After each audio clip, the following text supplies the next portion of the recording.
Hello, welcome to scrapbookingstation.com. This is going to be a short little tips and tricks video on ribbons and twines, and it kind of resulted from me needing to thread a banner. I couldn't decide which twine to use and decided, use both.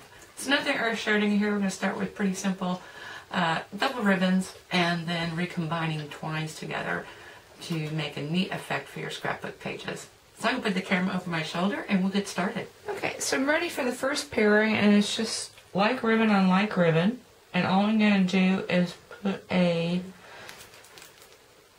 layer or a line of glue right down the middle. Okay, in the same way, any width ribbon. So do the same. I got certainly celery and some yellow in there. And this is a satin trimmed ribbon. Blue on blue. And then even if you are doing a water ribbon, and that's pretty, it's the dots with the gold. And then this is the My Road cording, and so I stamped on the white and then combined that with the chocolate. Anyway, those are pretty simple. I am going to tie some bows and knots, and then we'll get into some twine. All these ribbons I've either knotted or bowed, but this would make a really great nautical border. And all I've done is knotted and then twisted really tight. And then this would be also a nice border. So you got the yellow dots and then the gold showing up. And then this will be a nice little embellishment for your scrapbook page. And then, of course, Ashley, you probably didn't even need to glue these guys together. Just knot them together. But anyway, they could be used for either of those treatments. And then, once again, the knot. Okay, let me get into the twine. Alrighty, I am fixing to twist some twine. And as bizarre as this looks, it pretty much just means anchoring one end and then twisting and anchoring the other. And this is only going to last you, this twist is only going to last you as long as you've got both ends anchored. And so what I've done is I've taken some glue, this is my Tombow multi-purpose glue, all over the edge, and then I've taken my fingers and done like so. And hopefully that will help this twine hang together. And I've got, let me see, what am I using? I'm using the Silver Baker's twine from Stampin' Up, and then some purple jute. So we're going to let this dry, and I'm going to get my sticky tape also. Because the key to this is anchoring both sides, whether you knot or bow or anything. And I'm going to get to that in a second.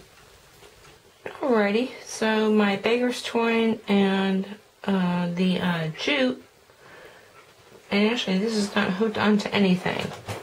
And so now what I'm going to do is cut myself some little sticky strips, because I want to twist this a little bit further and then adhere it.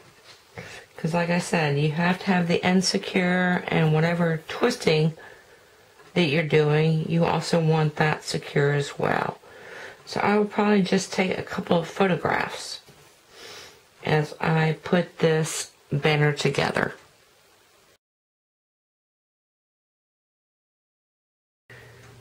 Okay, I have three, I don't know what they call this, a jute or a twine, but anytime where you've got something that you can unravel, that's always fun to do.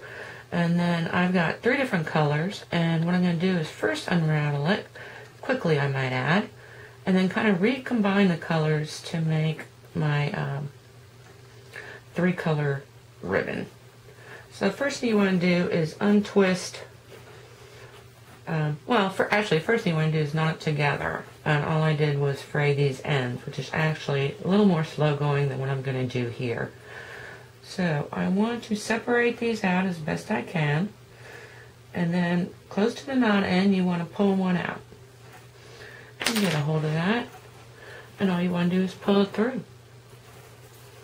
So rather than untwist, untwist, untwist, and you'll see it comes right out. And then I'm going to do the same thing. And originally I had thought that these were just 3 twines, but each of these will separate again. So I'm just going to keep doing this, and then I'll be back with the totally unfrayed piece. And this is about 18 inches long. So you'd think, oh no way. But you can see this quickly comes out. This is old macrame trick. Anyway, let me finish separating out the rest of these strands, and then I'll be back and talk about how I'm going to recombine them.